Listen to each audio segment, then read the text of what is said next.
हाँ तो नमस्कार दोस्तों, मैं आप लोगों के बीच फिर से एक बार आ चुका हूँ। CTET जनवरी 2021 में जो पेपर हुए थे उसके पेपर 2 के साइंस का पार्ट लेकर आए हैं, जो कि पेपर 2 की कोड एम का है। तो इसमें देखिए, सबसे पहले क्वेश्चन किस तरह आए थे। 61 है। इसमें निम्नलिखित में से कौन सही मिलान का निरूपण करता है। तो सिकुड़कर और शिथिल होकर शरीर की गति में, तो इसका ऑप्शन सही होगा सेकंड पेशी। फिर है कठोर संरचना जो कंकाल बनाती है, इसका सही आंसर होगा अस्थि। कंकाल का भाग जिसे झुकाया जा सकता है, इसका सही आंसर होगा उपास्थि। और वक्ष की अस्थि और मेरुदंड को जोड़कर बक्से की रचना करता है, वह कौन है। वह है पसली पिंजर। उसके बाद क्वेश्चन, निम्नलिखित में से मानवों की कौन सी ग्रंथि 2 से अधिक हार्मोन स्रावित होती है। तो इसका सही आंसर होगा पीयूष। फिर नीचे दिए गए कौन सा कथन सही है। तो इसमें सही आंसर है सभी अधातुएं अतन्य मतलब तन्य नहीं होती है। फिर था 64, बाई कोई मानव निर्मित रेशा फाइबर है जिसे प्राकृतिक स्रोत से प्राप्त किया जा सकता है। तो बाई क्या हो सकता है। तो वो रेयॉन हो सकता है, रेयॉन। उसके बाद देखिए नेक्स्ट क्वेश्चन, इनमें से घरेलू ईंधन के रूप में कौन सबसे अधिक उपयुक्त है। तो इसमें सही उपयुक्त है जिसका ऊष्मीय मान मध्यम हो, जो गैसीय अवस्था में हो और जिसका ज्वलन ताप मध्यम हो, सी ऑप्शन। किसी विशिष्ट क्षेत्र में विशिष्ट रूप से पाए जाने वाले स्पीशीज को क्या कहा जाता है। तो उसे विशेष क्षेत्रीय स्पीशीज कहा जाता है।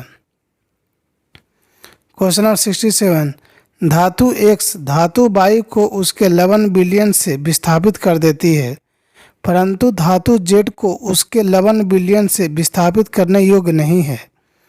इनमें से सबसे ज़्यादा अभिक्रियाशील धातु कौन सी है। तो इसका सही आंसर Z होगा, धातु Z।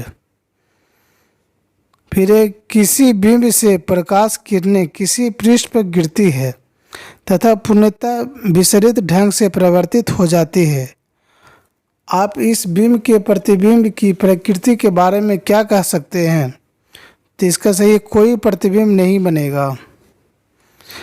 फिर 69, अपने कमरे में फर्श पर रखे किसी विशाल बॉक्स को सरकाने के लिए रेशमा को निम्नलिखित बलों में से किससे अधिक बल लगाना चाहिए। तो इसका सही आंसर होगा अस्थैतिक घर्षण।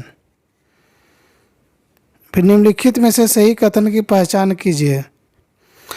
कंपन की आवृत्ति निम्न है जो तारतम्य उच्च होता है। फिर सेकंड दिया हुआ है, ध्वनि की प्रबलता का निर्धारण कंपन की आवृत्ति द्वारा किया जाता है। फिर थर्ड है, ध्वनि निर्वात में गमन नहीं करती है। फिर फोर्थ है, ध्वनि का तरत्व उसके आयाम द्वारा निर्धारित होती है। तो इसका सही आंसर है ध्वनि निर्वात में गमन नहीं करती है।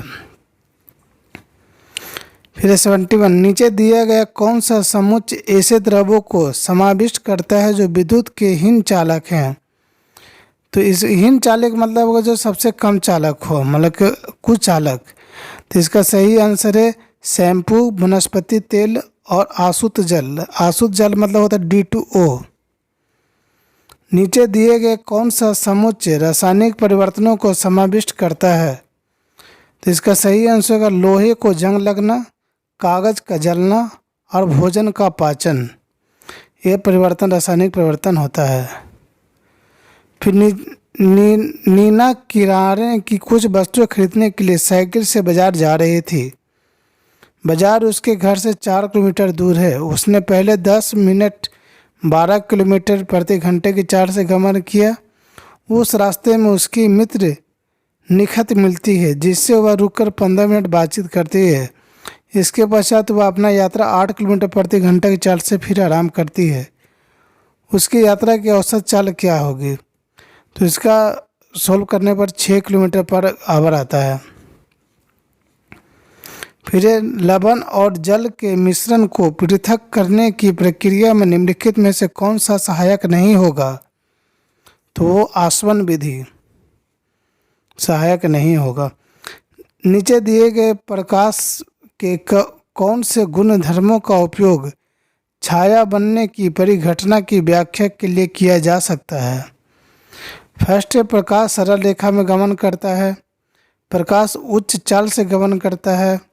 सी है, प्रकाश 7 वर्णों से मिलकर बना है। प्रकाश अपारदर्शी वस्तुओं से नहीं गुजरता है। तो इसका सही आंसर होगा डी और ए। मतलब कि प्रकाश अपारदर्शी वस्तुओं से नहीं गुजरता है, जो सही बात है, और प्रकाश सरल रेखा में गमन करता है। फिर निम्नलिखित में से सही कथन को पहचानिए। तो इसका सही ऑप्शन है, चिकनी मृदा में महीन कणों का अनुपात दुम्मट मृदा की अपेक्षा उच्चतर होती है। फिर है question number next, vitamin x की हीनता मतलब कमी के कारण मसूड़ों से रुधिर बहने लगता है।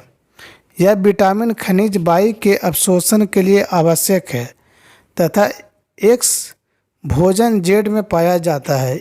एक्स वाई और जेड को पहचानिए। तो इसका सही होगा, एक्स विटामिन सी है, वाई आयरन है और जेड नींबू वंश के फल हैं। नींबू वंश का मतलब नींबू हो गया, मौसमी हो गया, ये सब के बारे में।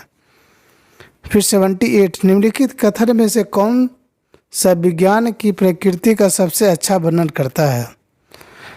तो इसका सही आंसर है, विज्ञान प्राकृतिक में सामाजिक है। ये सभी आंसर CTET का ऑफिशियल है, इसमें कुछ भी चेंज नहीं होगा। विज्ञान की पाठ्य चर्चा में संज्ञानात्मक वैधता का अर्थ क्या है। तो इसका सही आंसर है, शिक्षार्थियों के संज्ञानात्मक स्तर के अनुसार सामग्री का समायोजन। फिर नेक्स्ट है, NCF 2005 के अनुसार उच्च प्राथमिक स्तर के विज्ञान की पाठ्यचर्या में निम्नलिखित में से कौन सा अनुशंसित है। तो इसका सही आंसर है ए और बी, मतलब कि अवधारणाओं को रोजमर्रा के अनुभव की समझ बनाने से जोड़ा जाना चाहिए और अवधारणाओं तक गतिविधियों प्रयोगों द्वारा पहुंचा जाना चाहिए। फिर नेक्स्ट क्वेश्चन है 81, निम्नलिखित कथनों में से पहचाने जो कि विज्ञान के बारे में सत्य है। तो इसका सही आंसर होगा, वैज्ञानिक अपने काम को पूरा करने के लिए कल्पना पर बहुत विश्वास करते हैं। फिर नेक्स्ट 82, यीशु को एक सप्ताह के लिए मौसम की रिपोर्ट एकत्रित करने के लिए एक व्यक्तिगत कार्य दिया गया। नीचे दिए गए आकलन संकेतों से पहचाने कि यीशु कहाँ गलत हो गई। तो इसका सही आंसर है, वह निष्कर्ष निकालती है कि आर्द्रता में कमी से वर्षा की संभावना बढ़ जाती है। फिर नेक्स्ट क्वेश्चन 83, निम्नलिखित में से क्या शिक्षार्थियों में संकल्पात्मक कमी को समझने के लिए एक उपयोगी रणनीति है। तो इसका सही आंसर है, अवधारणा मानचित्र का उपयोग करना। फिर नेक्स्ट क्वेश्चन है 84, विज्ञान को पढ़ने के लिए और अधिक लड़कियों को प्रोत्साहित करने के लिए आप निम्न सभी प्रकारों को अपना सकते हैं, सिर्फ एक को छोड़कर। तो इसका सही आंसर है, ध्यान रखें कि विज्ञान की कक्षा में लड़कियां हमेशा हाजिर है, ये कभी नहीं हो सकता है। बाकी तीनों ऑप्शन सही है। फिर 85 है, विज्ञान शिक्षक को और अधिक अपसारी प्रश्न पूछने चाहिए क्योंकि।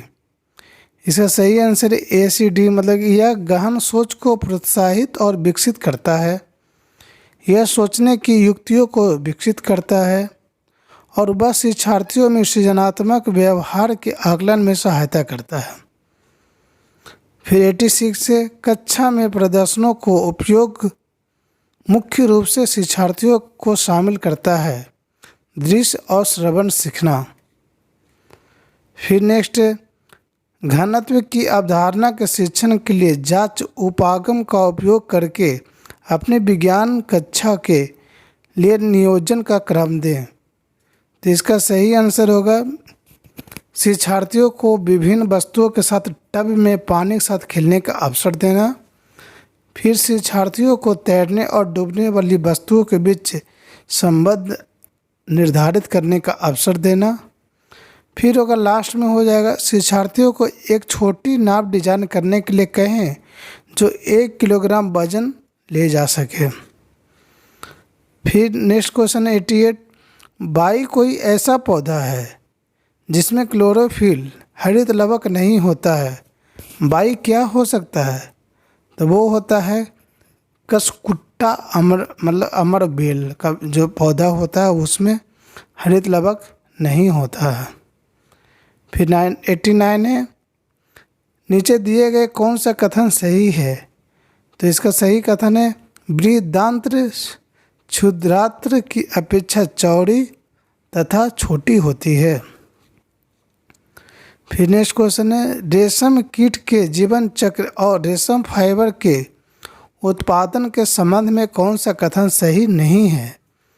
तो इसका सही आंसर होगा प्यूपा कोशित विकसित होकर कैटरपिलर बन जाता है। तो इस प्रकार आपका साइंस का जो आया था क्वेश्चन वो ये बाकी क्वेश्चन थे। और इस तरह का देखिए क्वेश्चन बहुत सारे और भी आपको मिलेंगे जो आपको इस वीडियो में बनाया हुआ है। आप दूसरे वीडियो को देखकर आप दूसरे सेक्शन का क्वेश्चन देख सकते हैं और आप समझ सकते हैं कि किस तरह का क्वेश्चन आया था, जिससे कि आपको आने वाले एग्ज़ाम में आपको आसानी होगी और आपको CTET पास करने में आपको बहुत ही आसानी होगा। तो प्लीज़ मेरे चैनल को सब्सक्राइब कीजिए और शेयर कीजिए ताकि लोगों को और वीडियो पहुंच सके और उनका भी मदद हो सके।